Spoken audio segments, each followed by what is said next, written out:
La lutte contre le coronavirus a été aussi une guerre de l'ombre. Les services de renseignement sont mobilisés pour surveiller la population et les malades et faire de la propagande tout au long de l'épidémie.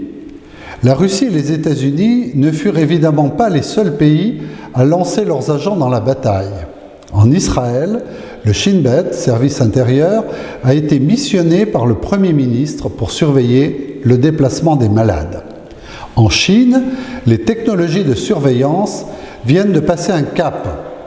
Désormais, le gouvernement chinois dispose de caméras capables de faire de la reconnaissance faciale d'un individu portant un masque.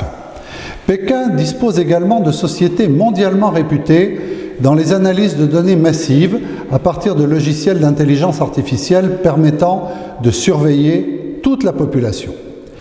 Par ailleurs, Paris, mais aussi Berlin, Vienne et Berne auraient été approchés par la société Palantir pour tracer la propagation du virus et suivre les mesures post-confinement.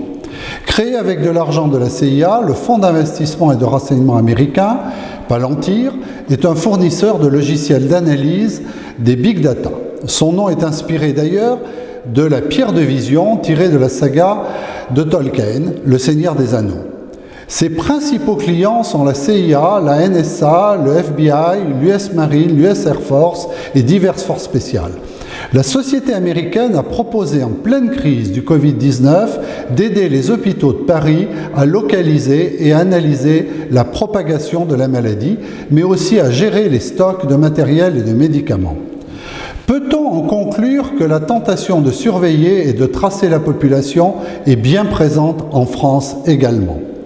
La réponse réside sans doute dans l'intervention de Florent Valliot, spécialiste des questions de renseignement, qui déclarait au sujet de Palantir « C'est une erreur de se passer d'une telle technologie. Il aurait mieux fallu imposer un tiers de confiance entre nos hôpitaux et Palantir afin de s'assurer que les données récoltées restent bien en France. » Une intention qui ne résistera pas longtemps aux faibles barrières juridiques imposées aux services de renseignement.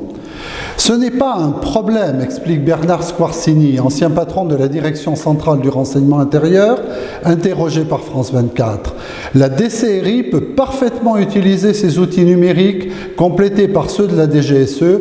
Il faut juste, dit-il, un feu vert de l'autorité politique. Pour Alain Juillet, ancien numéro 2 du renseignement français, le problème n'est pas le recours aux services de renseignement pour bloquer la propagation de l'épidémie. Le problème, c'est qu'absolument rien ne garantit que ces moyens ne serviront pas demain à l'occasion d'autres crises.